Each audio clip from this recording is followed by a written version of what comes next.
Hello guys, sorry, but last episode was the last season 4 episode. Now it's season 5. The last season, only 7 episodes, and not a great season.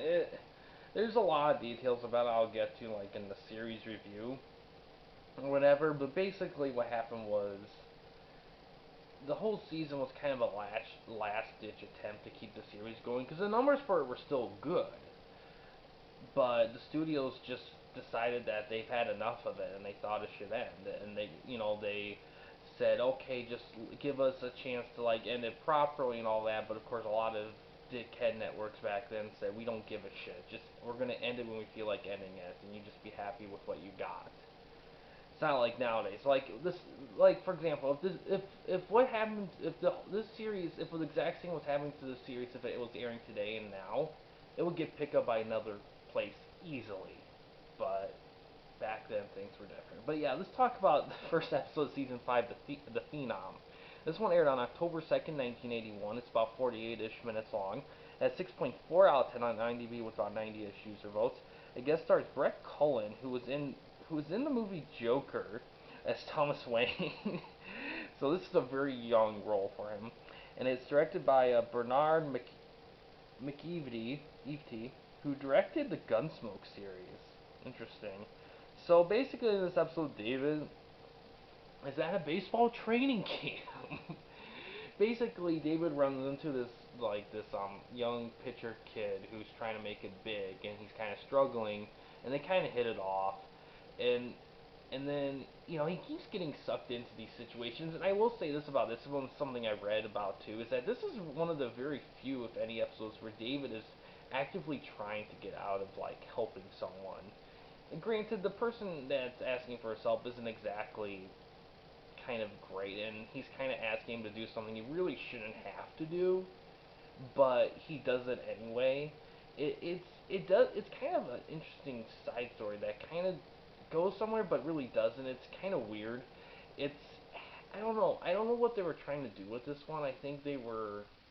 This is definitely one of the Hulk episodes tries to be funny, and I guess it is a little funny in an ironic way, because I can definitely tell you that there's been situations where lots of people are trying to be nice and trying to get out something at the same time, and it doesn't quite work, and they get stuck with it, and it's just like, God freaking damn it.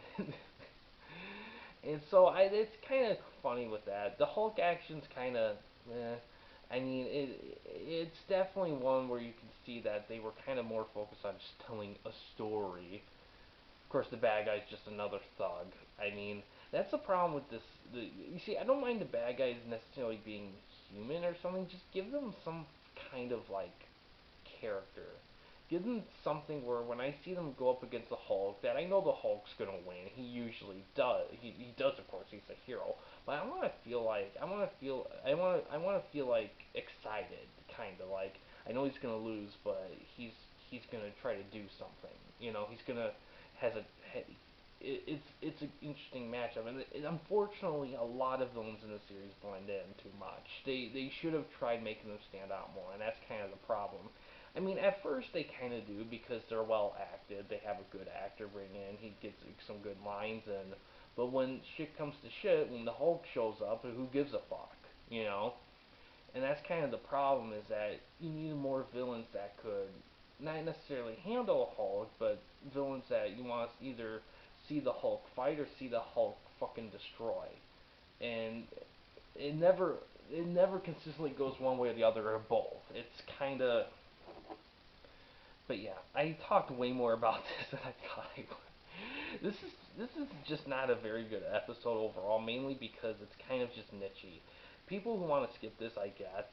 Is it god awful? I don't think so. It did get a chuckle or two out of me, and it is one of the last episodes of the series, so so you want to get as much Hulk stuff as you can, but if you're doing a quick binge, skip it. It's not worth it. As the opening to season 5 compared to other season openers in the series, it's incredibly weak.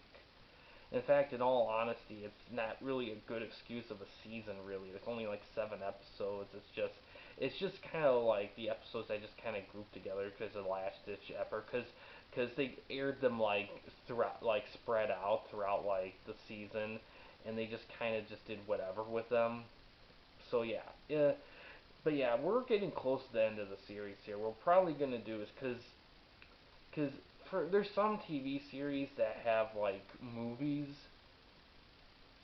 that connect with them, and this one does. It has 3 TV movies that concluded the series that aired in the late '80s, early '90s, consecutive years, and we will cover those after this after the final series episode. I will say I kind of watched a bit in the piece when I was super young of the first one and the third one, but I haven't really seen the second one at all. So I have to watch those. I'm looking forward to it for sure. They're very interesting movies. Um, I'll talk more about them when I get there, but yeah, overall, this is kind of a meh episode. I can't believe I talked about it this long. This one just triggered some thought processes for me. But yeah, guys, this is one. If you want to skip, fine. It's up to you. If you're going through a binge watch for the first time, I mean, of course, check it out. But because I don't know, you may be one of those guys who likes it. But overall, it's a meh for me. But yeah, guys, thanks for watching. Please subscribe and like the videos, and have a good day.